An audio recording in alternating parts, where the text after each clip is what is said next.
మగధ రాజు కావడానికి ముందు అజాతశత్రు ఏ ప్రాంతానికి గవర్నర్గా ఉన్నాడు?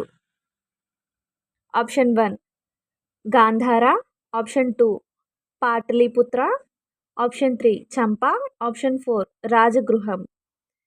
కరెక్ట్ ఆన్సర్ ఆప్షన్ 3 చంపా. ఎవరెవరిని బౌద్ధ మతంలో చేర్చుకొనుటకు అంగీకరించలేదు?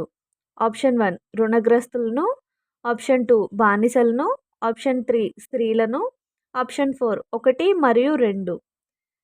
కరెక్ట్ ఆన్సర్ ఆప్షన్ 4 1 మరియు 2 అంటే రుణగ్రస్తులను, బానిసలను బౌద్ధ మతంలో చేర్చుకోవడానికి అంగీకరించలేదంటండి. Next question. కుతూహలుడు రచించిన లీలావతి పరిణయము అనే గ్రంథం ఏ శాతవాహన రాజు వివాహం గురించి తెలియజేయును? ఆప్షన్ 1 పులోమావి 1,